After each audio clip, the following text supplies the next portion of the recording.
Inspired Pilot Podcast, Episode 9. There are other ways, the different routes, modular and integrated. But I think if you really want it bad enough, there is a route for you, regardless of your budget. Inspiring stories from inspiring pilots from around the world. Welcome to the Inspired Pilot Podcast with your host, Marvin Robinson. Okay, welcome to the Inspired Pilot Podcast. This is Marvin Robinson, and I'm super excited to introduce today's featured inspiring pilot, Mike Weeks. Welcome, Mike, to the show. Are you ready to inspire today? I certainly am. It's a pleasure to be here. Fantastic. Mike Weeks is a first officer with Monarch Airlines based out of Luton Airport in the UK. An Airbus A320 and A321 pilot, mainly flying to various destinations around Europe, to the Canary Islands, Egypt and Turkey. Mike's journey to the right-hand seat has been via the ATPL Modular route and fully self-funded. I've given our listeners, the Inspired Pilots, just a little overview, Mike. We definitely will go into your journey, but before that, just so we can get to know you a little bit more, tell us a little bit about yourself personally, where you're from, and then give us briefly an overview of what you're doing aviation-wise right now. Well, hello, everyone. It's a pleasure to be here again. I'm 30 years old, I guess relatively old in terms of being a relatively new pilot in the airline world. I've been very lucky to get a dream job with Monarch straight out of, with about a year of coming out of flight school. I'm pretty active outside of work when work allows me. I like my cricket, my hockey, like watching rugby, going to the gym. I'm also quite heavy into fundraising and charity work and occasionally doing the odd silly thing to raise lots of money. Otherwise, generally, I love flying. I've been brought up around it, and I'm very pleased and very proud to be where I am today. Good stuff. Thanks for that. Today, Mike, you are our featured inspiring pilot, and every journey does have to start somewhere. So tell us that story of how you first got involved with flying and wanted to be a pilot. Well, I've been, I suppose, quite lucky, really. Both my parents both worked at Luton when Luton was a shed back in the very early 60s and 70s. Both working for Britannia Airways. As I got bigger from being a baby, my dad used to take me to work back in the day with simulators, going in the hangars, certainly getting in the flight deck all those years ago and sitting on the jump seat for landing and takeoff, because obviously he knew all the people and all the pilots at the time. And even in the tower back then, when the Luton had a very small tower compared to the one it has now. But basically, when my dad sadly passed away when I was 9, it was my, I suppose, endeavour to relive or live his dream. I've always been fascinated by flying. He had a big passion for flying, hence going straight into the airlines pretty much straight from school. And I basically thought, well, he hasn't been able to do it, but he's inspired me. So I basically thought, well, this is what I'm going to make it. So I went to school, studied the subjects I felt were going to be beneficial to become a pilot, then subsequently went to university to study aerospace technology and management. And then after that, the bug was still there. And by this time, I think I had one flying experience, just like a taster lesson, if you like, and loved it. But at the time, I had no money. But then after university, I was searching for work. Went to Thompson initially to work in the hangars as an aircraft maintenance engineer. But prior to that, I'd already applied for a job at Monarch in operations. And I then went to Monarch and basically started doing my PPL on my days off and when money allowed, to be honest. And that's how it all sort of stemmed from there. Fantastic. What a story in terms of, like I said in the bio there, you are based out of Luton and that's where it all started. So you're literally at your home airfield. I think that's awesome. Totally. I mean, it's always been a dream. It might sound a bit sad, but ever since I started flying, it was always a dream to actually fly into Luton. And I was very lucky to be based here at Luton and get a job in the UK with a Luton-based airline, or an airline which certainly flies out of Luton. I love the way that maybe you had a great motivation, obviously with the sad passing of your father, but life moves on, and I think you've done your father justice and you're definitely living his dream now. So I commend you for that. It's a beautiful thing. Well, thank you. I mean, without going there, my mum is absolutely ecstatic, like my friends and family. I'm very grateful to have supported me through the whole thing. It's been a journey, but I'm very pleased to be here. And, without being too soppy, I hope he is looking down and he's going, nice one, son. Do you know what? There's nothing soft about that, and I'm sure he is. So nice one.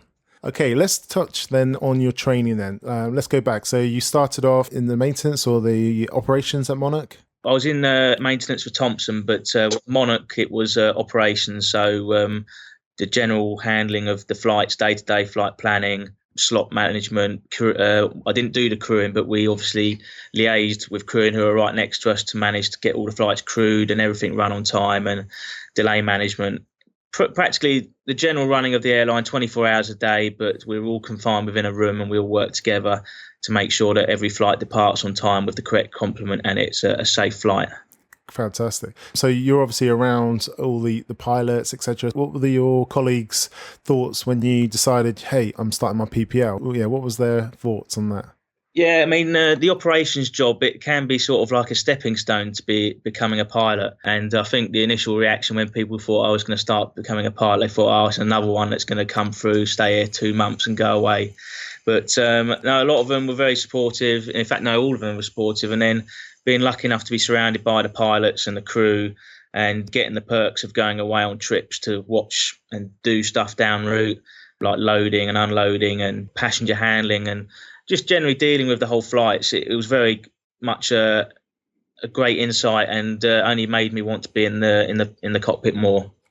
That's really good. I think you also had the benefit of seeing what a pilot's life really is like, or really was like at that moment prior to getting in there. I've met some people where they, said, yeah, I want to be a pilot. And then they've got in the job and they're stuck in hotels in funny locations, and they didn't really like the separation from family or whatever. They had something to complain about, but they didn't really get that much sympathy from me, to be honest, because I'm the one looking out the office window. Yeah. Okay, so let's touch on your training then. So learning to fly has its own challenges. Take us back to when you were working on your PPL, and what did you find challenging? This is for the benefit of someone who's not a pilot or is midway through their PPL. What challenges did you experience and how did you overcome them? Okay, well, I initially started at Cranfield with Cab Air back then and doing just PPL self, paying for it as a go. And I started off, I think I must have done about 10 hours. I was just about ready to go solo. And then my first instructor left, and then job and work and everything else got in the way. So I had a bit of a break. So then I sort of, stepped back a bit, and it's like, right, and then I had to get a new instructor.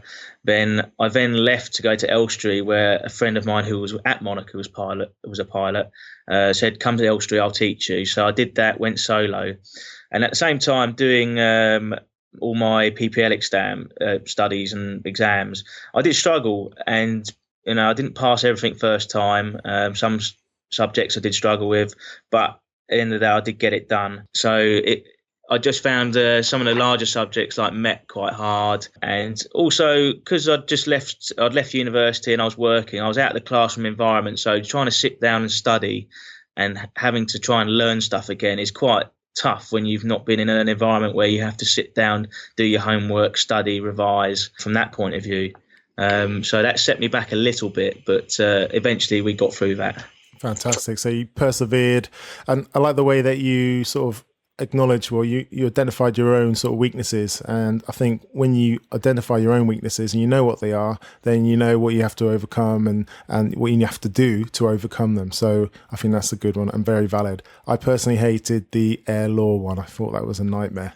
Yeah, it's a funny one because you can't go solo until you've done it. So that was a real push to try and get that one in the bag. And I think I can't remember. I may well have not done very well the first time, but I know I certainly nailed it the second time, and I went solo that day. So yeah, I felt your pain. Excellent. Okay, let's go into aircraft type. You haven't been in the game that long, but how many different aircraft types have you flown to date? And so far, what do you hold the closest to your heart and why? Since I started, the very first flight I ever took was in an A5 Tiger, and that was the only flight I ever did. But most of my flying has been in the good old PA-28 and later on the Diamond DA-40, then the Twin Star, the DA-42, the Twin, and then very lucky to be flying the Airbus A320 and 321. But I have to be honest, I love the PA-28. I've got so many hours on that airplane. I did my night rating on it. I did probably in excess of 100 hours of hour building doing the modular route. and I did a lot of that in Florida out of Kissimmee. So I had some fantastic flying in the States, relatively carefree, flying to some absolutely fantastic airports. I mean, you wouldn't be able to do it in this country, but I flew into MCO, McCoy International in Florida. I mean, that just would not be allowed here. So if I called up Heathrow, they'd just tell me to go away. But they allowed me to have a radar vectored approach for a touch and go, and then I left the area pretty sharpish. But it's definitely one of my favourites still to this day, and I love it. PA28, excellent. You touched a little bit there on some of your journey there, so let's go into that journey. So you're at Monarch, and you're doing your PPL. So sort of take us through that from PPL into your commercial exams and up to where you are now. Okay. Well, obviously at the time I had a Class 2 and I was doing my PPL. I had issues with weather in the UK, so I took some time off from work, quite a chunk. I think it was about 6 weeks, to go out and complete my PPL in the States in Florida because of the weather. It was also cheaper. So I went out there and did that and came back with a PPL from the States. Then the next hurdle was actually getting a Class 1. When I was young, I had an astigmatism in one of my eyes, which basically means one of my eyes is not so good as the other. So I initially went to them and said, can I get a Class 1? So just backtracking, I tried this before and they said, you won't be able to get a Class 1 with your eyesight as it is, but if you had a PPL, we'd be able to put you on a deviation. So you'd have this mandatory, you must wear glasses at all times when flying. Yeah. So that sort of spurred me on to get my PPL, and I got it, came back, went to the CAA and got my Class 1 issued with this deviation on it, which I still have today. All it means is I have to wear glasses at all times, and my eyesight stays pretty stable. Yeah, I've seen loads of pilots with glasses on, so I'm assuming they're in the same situation. Is that right? Or yeah, I would have thought so. I mean, there's all sorts. I mean, that was just a case that I had to jump through a hoop to get through it, and my eyesight stable ever since. I'm certainly not blind by any means, but it's just something I have to do. I have to wear glasses every time I fly. Thanks for that, your reassurance there, Mike. Yes, that's the first hurdle I had to get over. So you got your Class 1? Yeah, I came back and felt, well, it's now or never. Looked into, did my homework into flying schools. I had a look round of quite a lot of them. Wasn't successful in certain programs like full sponsorship programs and other integrated programs. So I chose at the time to go to Cadet to do a integrated course at Cranfield. So I quit my job at Monarch reluctantly, but this is the dream. I want to do it. Yeah. Went to Cadet. I think I started in September. Everything was fantastic. I'm living the dream, starting to do all the study. And sadly, a month into my training, the company went into liquidation. So I had an awful phone call at about 2:00 in the morning from one of my classmates saying that the company is no longer operating. And I thought this was some sort of joke, but it wasn't. And we all had our exams the next week, or the exam we were going to do. So I did the exam, thankfully passed it, but they tried to get the company up and running again. But I'm afraid I didn't have much trust in the company. So I cut my losses, lost about, in the region of about £10,000 because I paid in monthly instalments, where a few of my friends lost probably, if not more than 70 plus grand. Did Cadet manage to come back up? They did. I chose to look elsewhere and seek alternatives, but I think they then restarted again in November. And by that point, I'd done a bit of homework, and a friend had referred me to a little school on the south coast, Flying Time Aviation at Shoreham. And I'd never heard them, but went down and had a look. I spoke to a nice guy called Jonathan Candelan, who was a director. And he said, look, it's terrible. I'll get you on the next available course for modular ground school, ATPL ground school. So I literally had a month and a bit off of stewing and preparing myself to start again. And I started the ATPL ground school modular route in November down in Shoreham. Also, you said you did a bit of homework and you were looking around for a new school. What kind of things are you sort of taking into consideration here? What were you looking for in an ideal school? Sadly, after what happened to me with Cadet, it was, do you take money up front? do you pay in instalments or do you require the full amount in one go? I was certainly very, very wary after that. And thankfully, a friend of me told me to do instalments with Cadet. Otherwise, I don't think I'd be sat here today. I mean, it's such a lot of money to become a pilot these days. So really, it was firstly cost and how you can pay and pay as you go, if you like. Yeah. And then the general atmosphere at the school, what the conditions are like, how they teach. They were very good. I walked around the school, sat in on lessons and spoke to all the tutors and some of the staff and the people that were learning. So it really is the best thing to just go down to the schools physically and see it for yourself. Amongst other things, you have to be a bit careful with reviews online because everyone has their own thoughts, feelings and experiences, and some are good, some are bad. So it really is best to go down there and make your own opinion and see what you think of it. Yeah, exactly. I think, when you look online, it's great because it's easily accessible, but most people that are in a grievance or not happy, that they're more willing to put a bad review rather than the people that are happy to put a good review. So definitely the way forward, and a great recommendation to actually get your butt down to the school and have a look at yourself. Good stuff. Definitely. It's the first thing I say to people if I do come across someone that wants to do it. You can't just go on bare facts. You really can't, because you never know, it may not be for you for one reason or another. No, that's really good. You're at your new school now. What was the environment like at FTA? It was very chilled, actually. At the time, the school was slowly growing, but I think we had 12 of us in one classroom. There was only one ground school going at a time at this stage, and they sort of do it in 6 months. So you're expected to do the 14 exams, or not expected, but the 14 exams is crammed into 6 months. And from my own experience, in the first module, we had GenNav, which I think most people would say it's probably one of the banes of everyone's lives, but it certainly was mine. So I struggled with it and I studied it, and I came to the conclusion that I wasn't ready. So I deferred it till my last module, or my last 2 months of the ground school, and passed all my other exams. And then it came to GenNav again and wasn't ready. So I finished everything off. I had performance and GenNav to do. So I said, I'm going to spend 2 months, albeit that sounds excessive, but it was waiting for the next sort of exam dates to come along, and thankfully I nailed them both. So it took me 8 months to do my ground school, but I wasn't ready, and I think if I had taken them, I may have shot myself in the foot. No, that's great. You identified your nemesis, the general nav, and sometimes you got to regroup. Like you said, nail it when you're ready. Good stuff.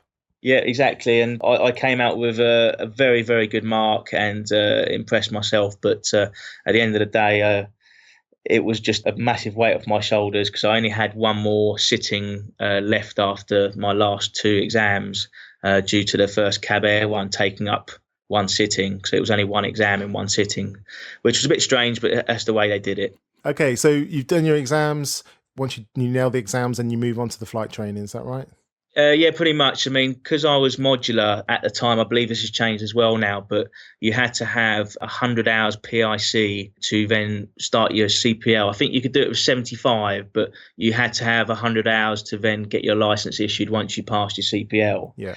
So I went straight back out to Kissimmee and 𝗟𝗶𝗶𝗆 in Florida for about 6 weeks, and did some fantastic flying, again into some huge airports and covering a lot of the panhandle down in Florida, building up lots of hours, seeing some quite scary weather at times, but got out there, got all my hours, and then came back to the UK, back at flying time to jump straight into the CPL, multi-engine and the instrument rating. Wow, that must have been awesome. And going from flying single-engine aircraft, what was jumping up to the twin and multi-engine? What was that like?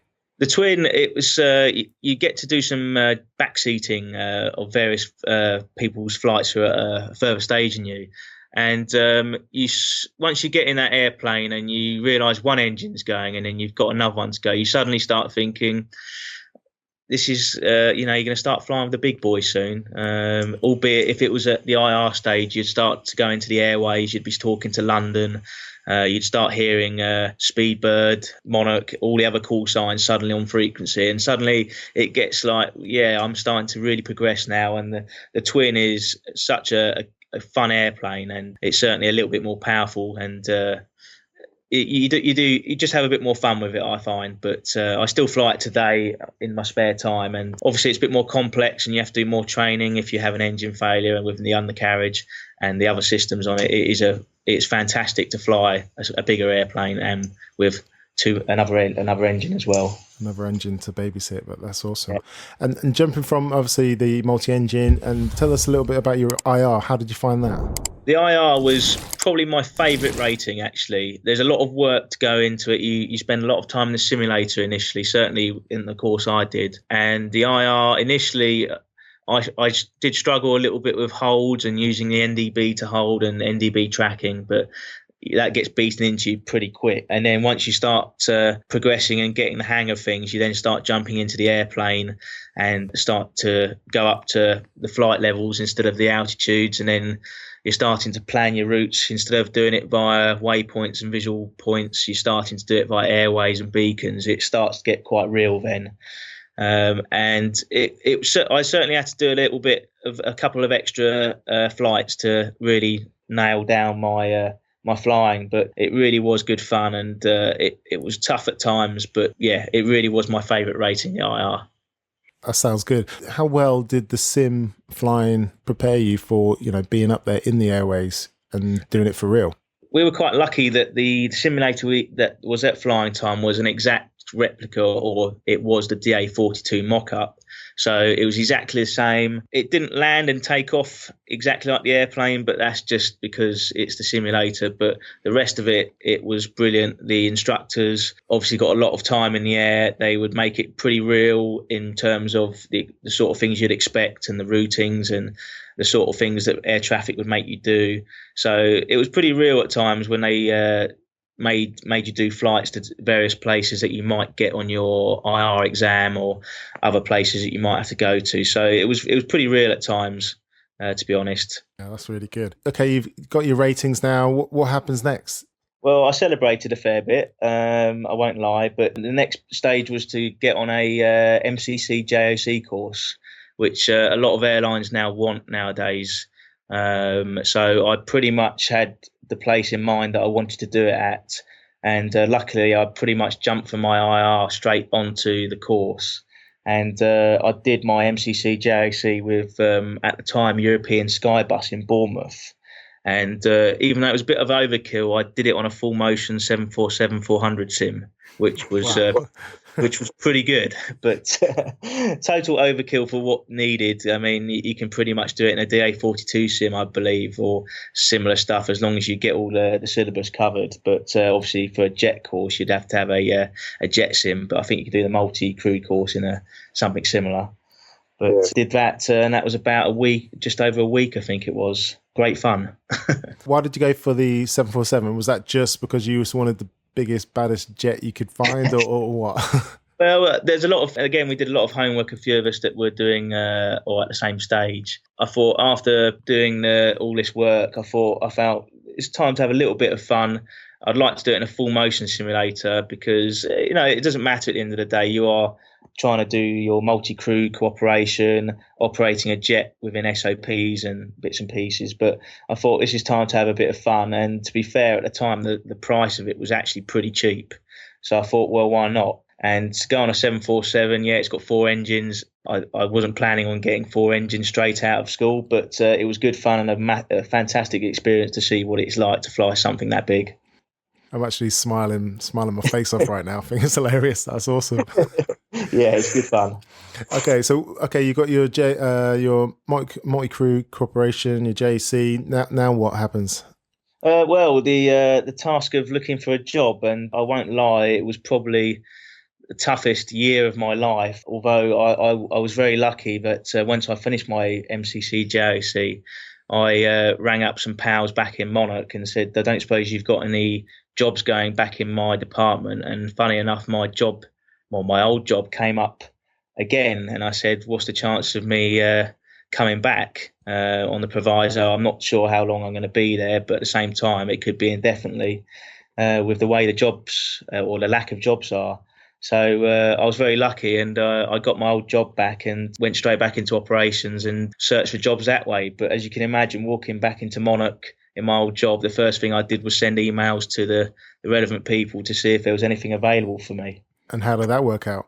It was not the response I was anticipating, but at the time I was writing letters left, right and centre, emailing everyone worldwide that I could to try and find a job flying something, and was having no luck for various reasons, either lack of experience, I wasn't what they wanted, or not enough hours, or not the right ratings.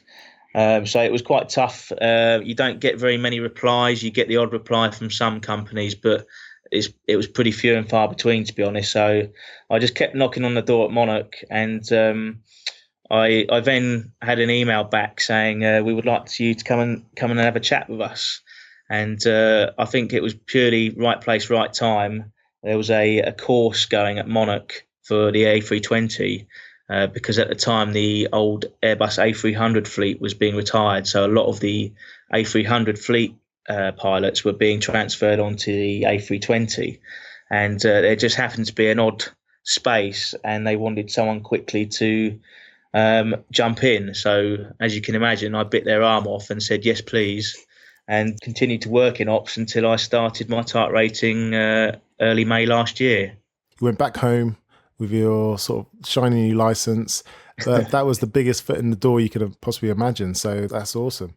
Yeah, exactly. I mean, right place, right time, certainly. Very lucky. Yes. I think also the fact that I'd put in 4.5 years of good work with Monarch in ops, I'd got a good rapport with most of the top floor pilots, or they certainly knew about me, or I'd flown with them at some stage, and then subsequently coming back for another year prior to starting the type rating. So I suppose there was a bit of loyalty there as well. But again, I was very lucky to land on my feet with that opportunity.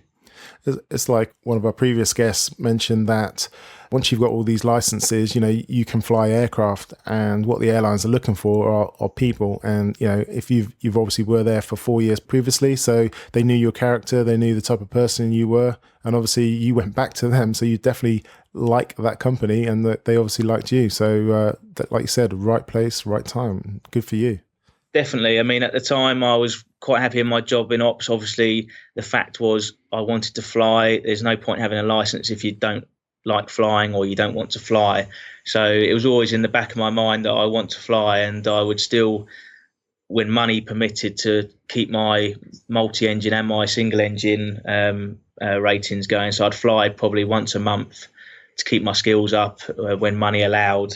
So I'd do that as well to keep it going, or keep the dream going until that day came. You've got that job, but just sort of going back slightly, when you were looking for work and you're looking for jobs, where, are there resources where, pilots with shiny licenses can actually go and have a look? Where were you looking for these jobs?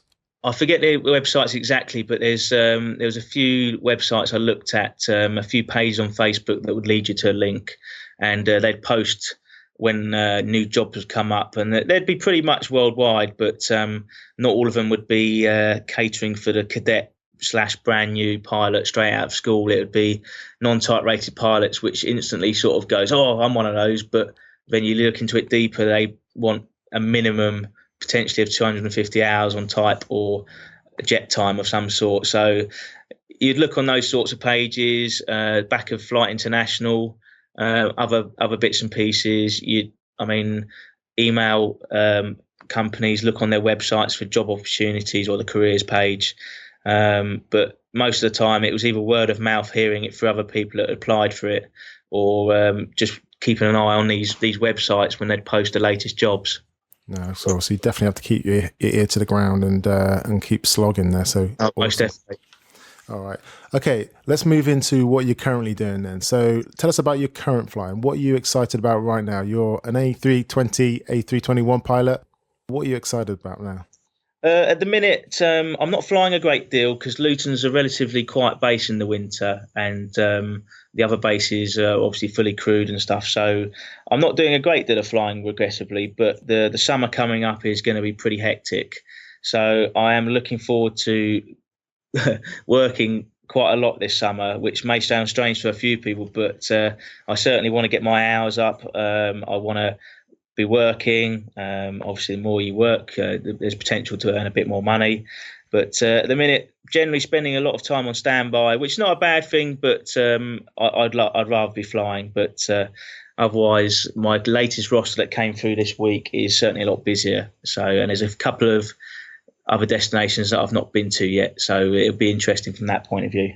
Okay, awesome. So go on, talk to us the first time you were in a jet. Well, I can still remember it quite vividly. It was base training, and you'd just done all your simulator training, which is pretty real in that simulator because they throw a lot at you.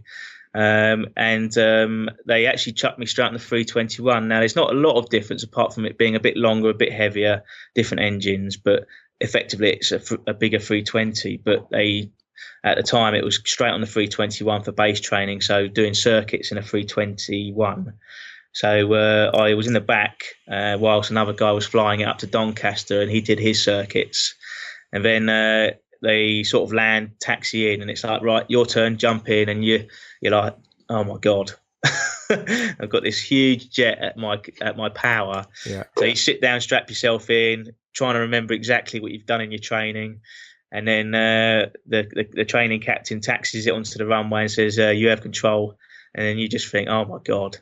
That's awesome. You just pretty much, you do toga takeoffs and toga touch and goes. So you take off, you go through everything, and you're just thinking, oh, my God, this is unreal. You know, you're doing massive circuits at a huge runway in this airplane, screaming around the circuit over 200 knots. Yeah. And trying to land the thing and making sure you do a good landing of it. So it was a very nervous time for me, but I still remember it now, and it's pretty much the same as when I did my first solo in a PA-28. But obviously, there's a lot more at stake in a 321. A little bit bigger, a little bit quicker as well. Yeah. Go on. What was your first landing like in a Airbus A321?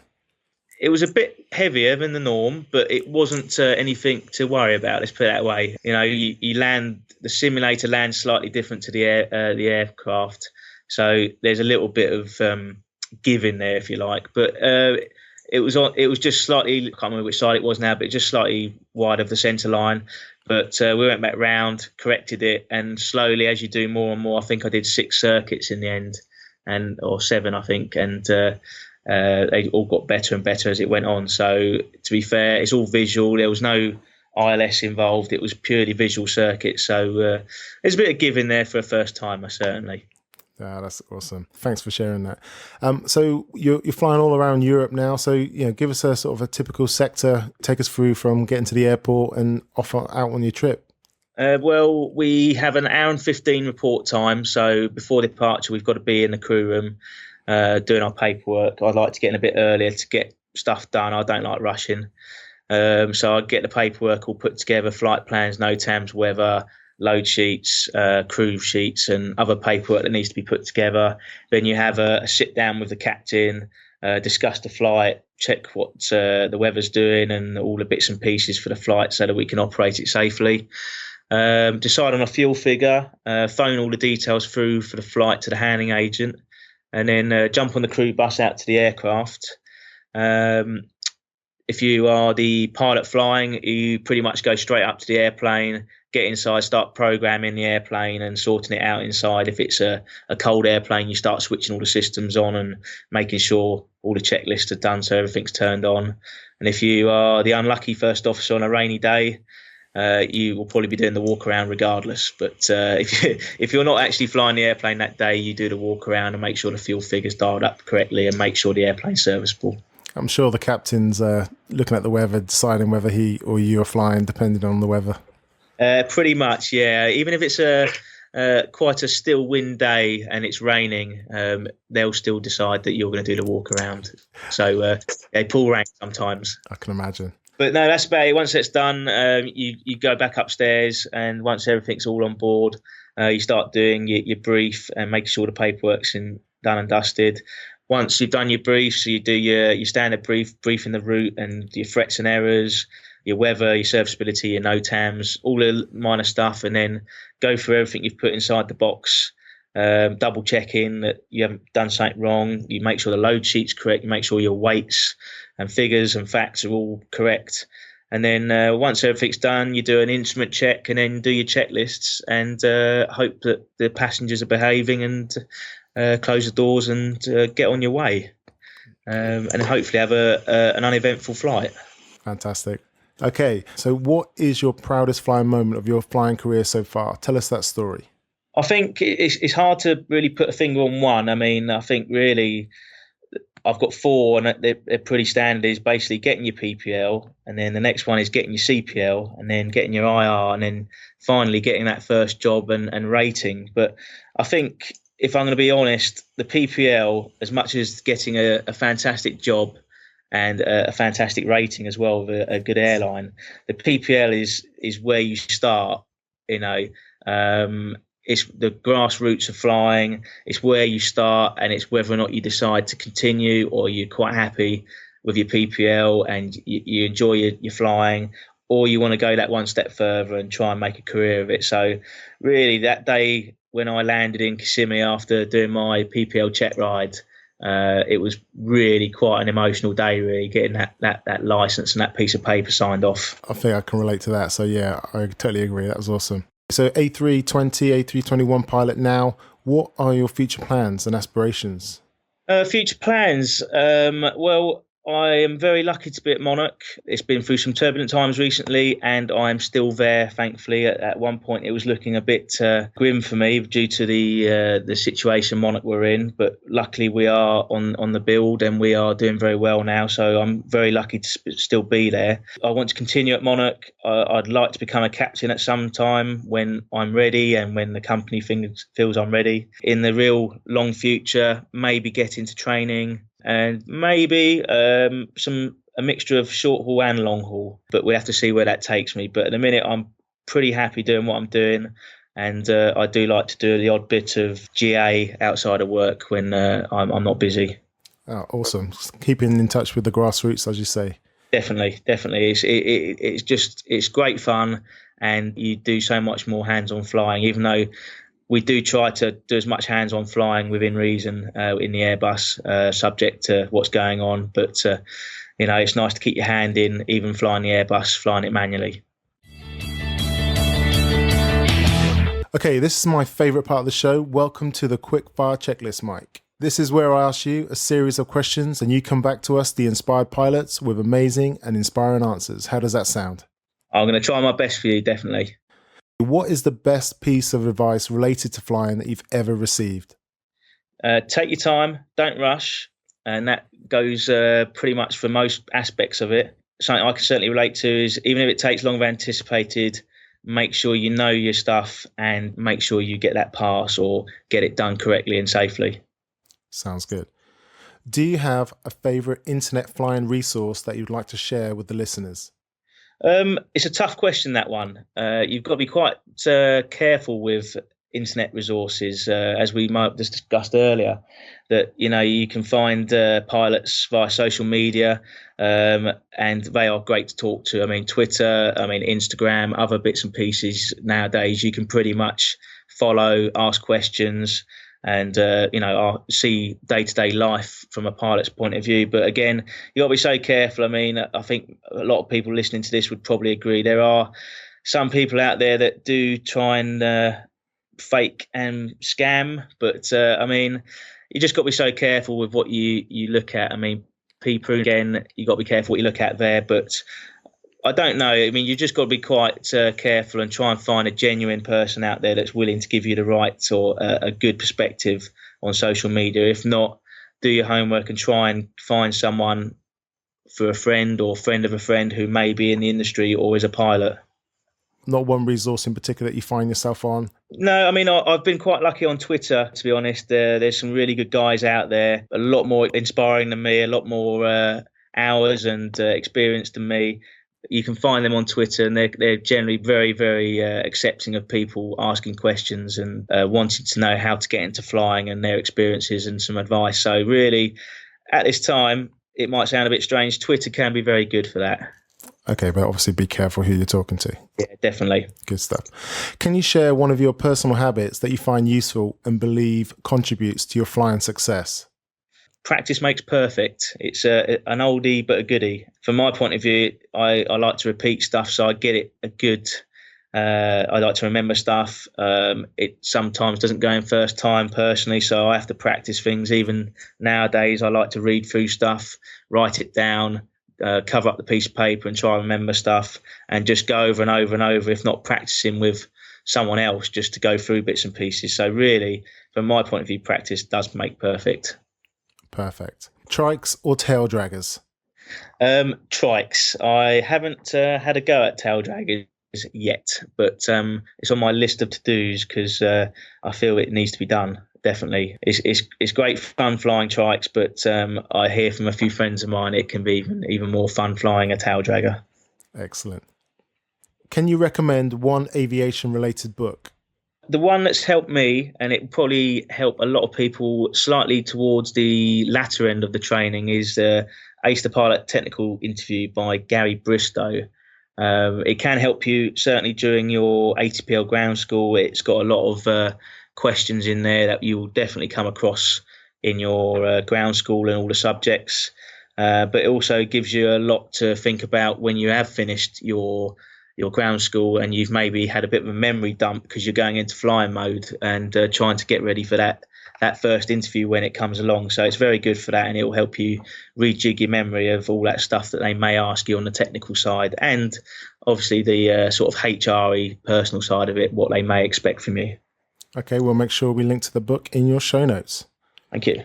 Okay, what is your favourite non-essential but essential to you technology gadget in the cockpit? These days, it's got to be the iPad.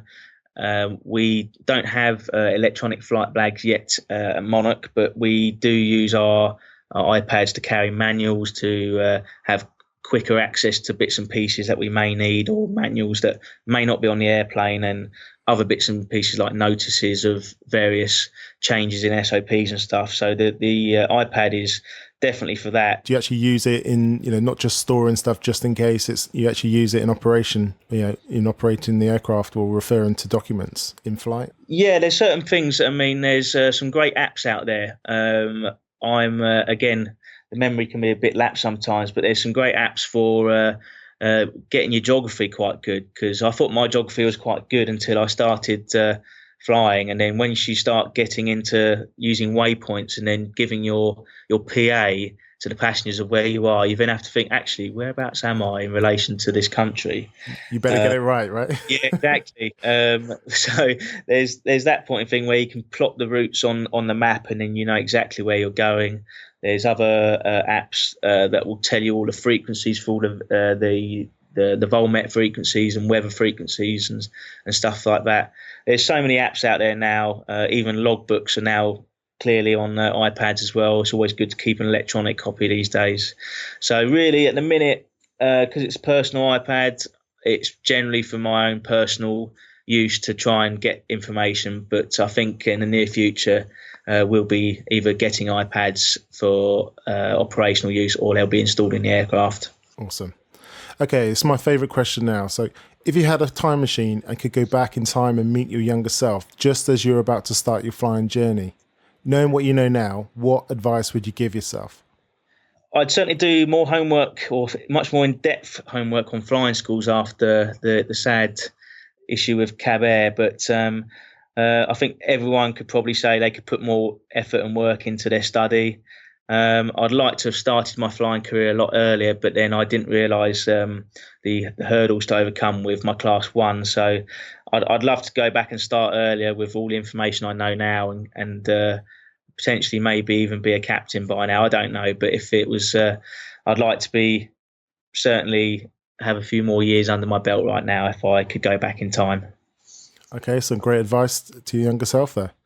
Okay, Inspired Pilots, you can find all the links to all the resources and everything else we've been talking about with Mike today by going to inspiredpilot.com and search for Mike in the search bar to find the show notes for this episode. Okay, Mike, listening to your journey and stories you've shared have been very inspiring. Can you give us one last piece of guidance for our audience of Inspired Pilots? Share how people can get in contact with you, and then we'll sign off. Okay, well, I think I've touched on it a bit, but the flight training industry is pretty much on the increase, both in price and popularity. I think if your budget is quite small, or some of the large prices out there that you have to pay to become a commercial pilot, there are alternatives. There's pros and cons of every flying school. If you are so determined to become a pilot, there are other ways to get there. There are smaller schools that will possibly charge you less. There are other ways, the different routes, modular and integrated. But I think if you really want it bad enough, there is a route for you, regardless of your budget. And the timescale, again, if it takes more than a couple of years, then if you reach your goal, then fair play to you if you can still get there. And how can people get in contact with you? People can get into contact with me. I am on Twitter at @flyby_Mike. I also do the odd post on the Flying Time or the FTA Global Facebook page. I post occasionally from an ex-student's point of view, giving advice, my personal experience at Flying Time, what I'm up to, maybe post the odd picture of something that I'm up to, or flights or somewhere I've been. So I'm there on Twitter quite a lot. I am very open to taking questions or posts or direct messages. I will try and get back to you. Sometimes they do come through quite a lot, but otherwise, also I do post on Instagram as well, the odd picture of flights and stuff at 𝗜𝗶𝗀𝗽𝗏𝗃. But those are the main places you can find me at this time. Excellent. Okay, Mike, thank you so much for being so generous with your time and joining us on the show today. On behalf of the Inspired Pilots, I'd like to say thank you and speak to you again. Thank you very much. What you're doing is fantastic, and please keep it up. I'm really grateful for the time you've given me to hopefully inspire, if not give some help to people out there. And I'm sure you have. Thank you very much. Cheers. Thank you. Thank you so much for joining us today on the Inspired Pilot podcast. Don't forget to head over to inspiredpilot.com. That's where you'll find the show notes for every episode, links to all the resources mentioned, and much, much more. Wherever you are on your pilot journey, get ready to be inspired.